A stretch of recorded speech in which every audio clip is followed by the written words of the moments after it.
But I mean, for somebody whose identity is that they're connected to Appalachia, which has an opioid crisis, that really is the darkest thing you could possibly say about Donald Trump, at least in public. But behind the scenes, apparently, he's actually calling him Hitler, right? And 5 years ago, that seemed like being the anti-Trump Republican, so that's what he was. Talked about how he was unfit, how he was cynical, called him an opioid, which is kind of a weird thing to say about a person, but definitely a really... So JD Vance went from calling Trump America's Hitler to becoming his little lapdog? Bill Maher just exposed the most shameless flip-flop in political history, and Trump is fuming about it. You won't believe the clips Maher dug up. Remember Hillbilly Elegy? That book where Vance pretended to care about working-class people? Now he's kissing the ring of a guy who craps in gold toilets. Stick around to see Maher connect the dots between Vance's supposed principles and his desperate grab for power that has Trump throwing a tantrum. Look, we're from the same generation. We're both from the Midwest, different parts of the Midwest. Right. I know a lot of guys like JD Vance. I run into a lot of guys like him. The other thing you get to do at a convention is roll out your vice presidential candidate, which in this case was JD Vance. Yeah.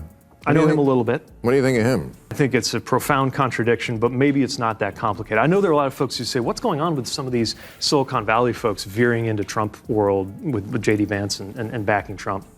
What are they thinking? Silicon Valley is supposed to be, they're supposed to care about climate. They're supposed to be, pro-science. Before we move on, I'd like to ask you a small favor. If you appreciate this content, please take a second to like this video and subscribe to the channel. Over 98% of you watch the videos without subscribing. It costs you nothing, but it makes a huge difference to us. So, did you click the subscribe button? Great, thank you so much. Now, back to the video. In public, but behind the scenes, apparently he's actually calling him Hitler, right?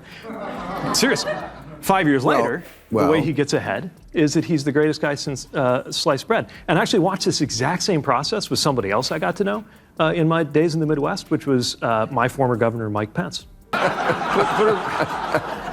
But I mean, for somebody whose identity is that they're connected to Appalachia, which has an opioid crisis, that really is the darkest thing you could possibly say about Donald Trump. At least in who I watched start out as an evangelical Christian who cared about rectitude and family values, and then get on board with a guy who was mixed up with a porn star, make excuses for him.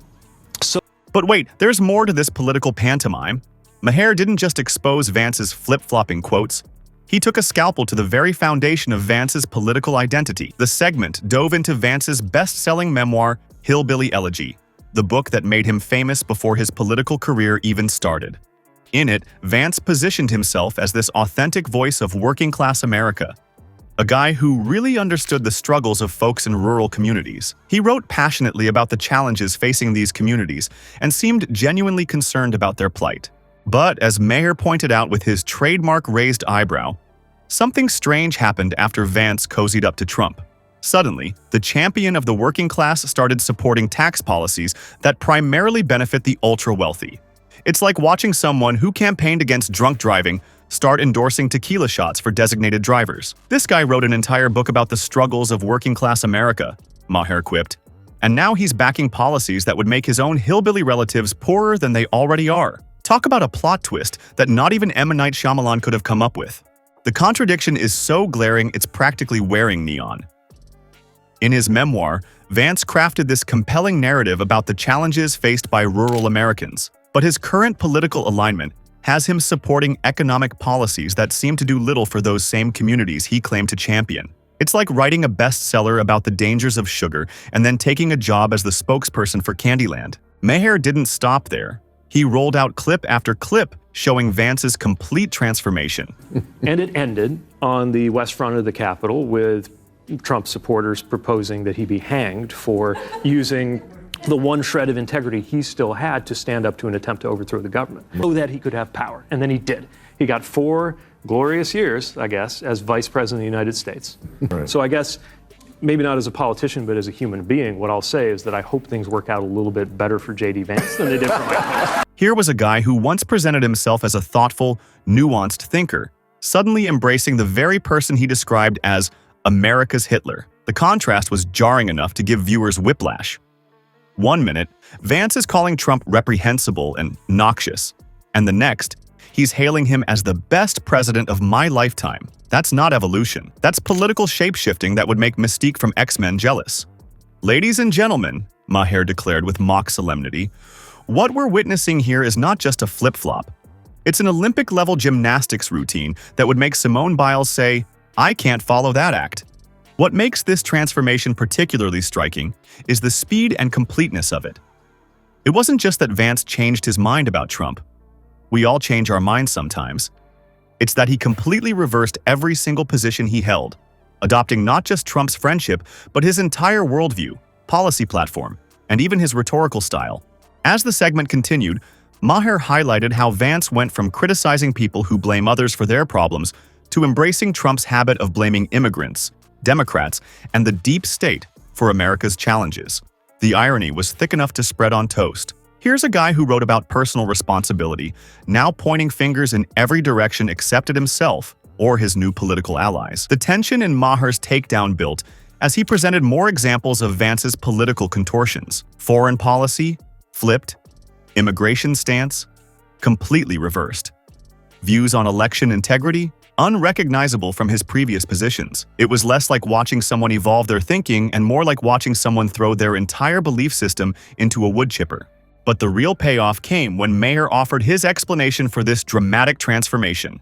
Naked political ambition. JD Vance sold his soul for a seat at the table, Maher declared, trading his principles for power faster than Trump trades wives. The audience erupted in laughter tinged with the uncomfortable recognition of truth. With sarcasm dripping from every word, Maher applauded Vance's remarkable transformation. It takes real talent to completely reverse everything you've ever said about someone and still keep a straight face. JD Vance doesn't have a spine. He has a weather vane. And what about Trump's reaction to all this? According to sources close to the former president, Trump was initially furious when he saw the old clips of Vance criticizing him so harshly. The orange face reportedly turned a deeper shade of vermilion as he watched Vance calling him America's Hitler and cultural heroine. But in a twist that perfectly validates Maher's entire point, Trump's anger was apparently soothed when aides reminded him that Vance is now completely loyal to him. That's right, Trump was willing to overlook Vance's past criticisms as long as he's loyal now, proving that in Trump's world, principles mean nothing compared to current allegiance. It's the political equivalent of, what have you done for me lately? With an emphasis on the lately, and none on the, what you said about me being Hitler a few years ago. What Bill Maher did to JD Vance isn't just a comedy routine. It's a red flag about our broken politics. When a guy does a complete 180 on everything he believes just to grab power, we've got a serious problem. Maher's critique exposes how this political shape-shifting undermines democracy itself, making voters wonder if anything politicians say actually means anything. The most telling part? Trump's reaction. He got mad seeing those old clips, but calmed down once his handlers reminded him that Vance is now his loyal puppet. As Maher showed us in today's politics, loyalty to power trumps actual principles every single time.